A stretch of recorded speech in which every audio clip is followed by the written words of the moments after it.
Eu não acredito na capa desse livro aqui do Zeca Camargo. Não dá para acreditar o que a pessoa faz para vender um livro. Olha essa fotografia aqui com a língua de fora. Peraí, deixa eu acabar aqui. Ó, não começou ainda o papo. Espera o que te aguarda. Olha que bonitinho. Com um linguão aqui comparado com aqui com cara de terrorista do Al-Qaeda. E tem mais aqui, tem uma faca que não dá, o resto ele escondeu. Os bastidores das entrevistas do mundo da música de A-Ha A-U A-U-2? O doce. Pela editora Globo. Se não fosse aqui pela Globo, ninguém ia publicar isso. Um monte de maluquice. Do mesmo autor de A Fantástica Volta ao Mundo. Quando é que foi lançado A Fantástica Volta ao Mundo? Finalzinho de 2004, João. Já tá aí ainda, tá rolando. Foi muito bem, né? Ótimo, graças a Deus. Nossa, muito bem. Bom, chamar logo ele aqui, senão eu vou ler tudo e ele vai pra casa. Zeca Camargo, vem pra cá. Então vem pra cá, Zeca Camargo tá com a gente já aqui na linha para falar sobre a perda do Jô Soares. Pena que a gente se fala no momento ruim, Zeca, mas bem-vindo à Rádio Bandeirantes. Boa tarde para você. Oi, Zeca. Boa tarde, Ana Paula. Boa tarde, Bruna. Claro, eu digo que falar de uma pessoa tão querida, mesmo numa despedida, é sempre uma homenagem, é sempre uma celebração. E com o Jô nem se fala, que delícia relembrar esse momento. Essa é a primeira vez que eu estive no programa dele. E de cara, você vê que ele tinha essa elegância, essa brincadeira. Ele mexia com você, mas ele sabia que ele fazia isso para deixar totalmente à vontade para rolar uma entrevista mais interessante, mais gostosa. Foi, entre tantos momentos que eu esbarrei com o Jô Soares, foi um dos mais especiais. Obrigado por me lembrar disso aí. A hora que a gente pesquisou isso, Zeca, Bruna, que, nossa, a gente deu risada também na redação, a forma como ele falava com você e com todos os entrevistados. Então, acho que eu vou começar essa entrevista te perguntando exatamente isso. Como é que foi esse dia? Foi o seu primeiro, depois você chegou a dar outras entrevistas para o Jô Soares. Como que a relação de vocês foi criada? Eu fui mais uma vez, acho que sim, sempre de respeito ali. O Jô, óbvio, era uma figura, uma ultra referência. Eu sou bem mais jovem do que ele, é claro, e cresci vendo ele, desde a família Trapo. Olha que eu sou velho aí, Ana Paula. Eu vi a família Trapo, depois todos os programas de humor, e acompanhei com a maior expectativa quando ele foi pro entretenimento no talk show ali, justamente, porque era de uma ousadia tão grande assim, né? Um formato que não existia, uma TV que era super... que tinha muito medo de mudança, de fazer alguma coisa diferente. O Jô apostou nessa diferença. E tanto que se firmou ali totalmente também nessa categoria. E num patamar altíssimo. Assistir o programa do Jô ali, as entrevistas dele, era saber que ele estava travando um duelo muito elegante, ali, de esgrima, ali, com um entrevistador maravilhoso. Quando eu fui convidado, então, pela primeira vez para ir para o Jô, eu falei, bom, será que eu tenho, eu tenho cacife para isso, não é muita areia meu caminhãozinho. E, de fato, olha nesse trechinho curto que a gente ouviu aqui, logo na introdução da entrevista, você vê ele de cara, já quebra tudo isso, já não tem nenhuma frescura, já te coloca no meio da conversa, e me deixou totalmente à vontade. Todo o meu nervosismo ali que eu tinha, talvez, em falar, nossa, será? Agora eu estou até com medo de falar com o Jô. Não aconteceu, foi tudo super gostoso e uma prova de que ele deixa as pessoas realmente à vontade. E aí eu digo, eu só acrescento aqui, Ana Paula, dentro e fora, na frente e atrás das câmeras. Outras situações bastante informais, que eu acabava encontrando com ele, era o mesmo prazer, a mesma elegância, a mesma educação, extremamente educado, era um absurdo educado.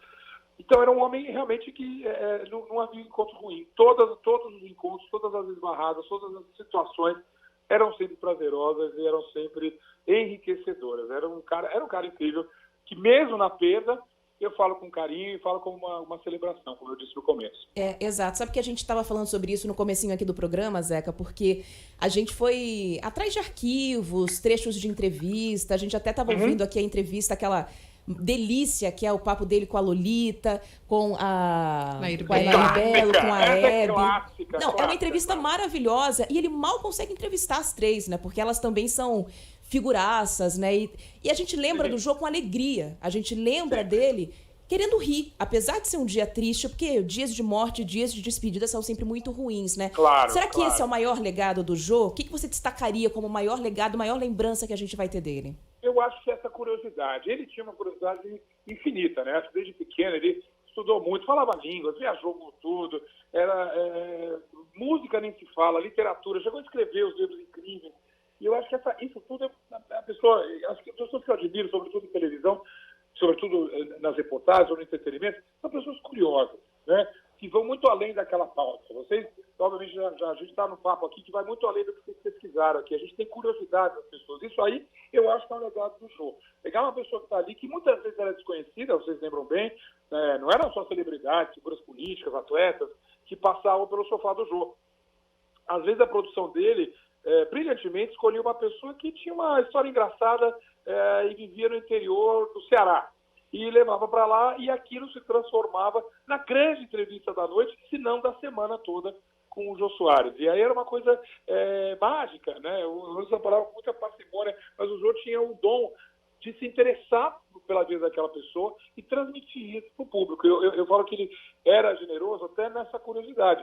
Não bastava ele ser curioso, ele queria tornar as pessoas que estavam assistindo o programa tão curiosas quanto ela. Hoje em dia, né, você tem outros talk shows onde, claro, você preserva, quer tirar toda a informação do entrevistado, quando simplesmente o Jô provou para a gente que basta você ter uma conversa. A conversa pode ser divertida, a conversa pode ser interessante, a conversa pode ser entretenimento, desde que ela tenha essa coisa básica que, resumindo o legado que você pediu, me perguntou que dignidade deixaria, é o legado da curiosidade. É isso que vale a pena, é isso que faz da gente um bom entrevistador.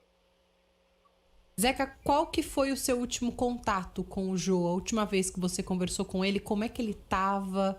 Vocês se falavam assim bastante?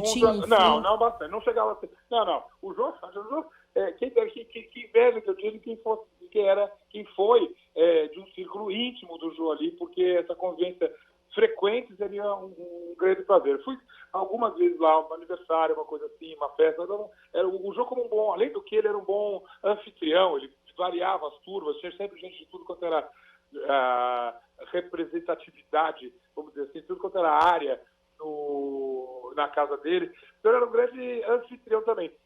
E também teve na minha casa um jantar que era para ser na casa de um outro amigo e que teve um contratempo. Falou, Zeca, você pode deixar na sua casa? Eu falei, o Jô vai jantar aqui em casa, eu tive que fazer um jantar do meio da tarde para o fim para receber ninguém menos que o Jô Soares.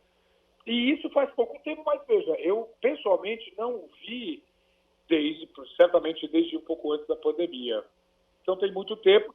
E aí recebia de longe, com muita tristeza, algumas informações de que a saúde dele não estava muito bem, estava se deteriorando, mas uma pessoa com uma tenacidade como o Jô Soares, você fala, isso aí vai passar. A gente até esquecia que ele tinha aqueles 80 e tantos anos que ele levou essa vida toda, porque era sempre jovial. Fui aos lançamentos do livro dele, onde ele já estava até com um aspecto mais diferente, mas estive com ele, peguei autógrafo, coisas assim, mas era sempre, como eu disse, fosse numa situação formal de entrevista, fosse num encontro social, ele apresentava sempre a mesma elegância, e lembrava um detalhe, uma coisa que eu tinha conversado outra vez, como é que ficou aquele outro livro que você escreveu? Eu falei, não acredito que está lembrando dessas coisas.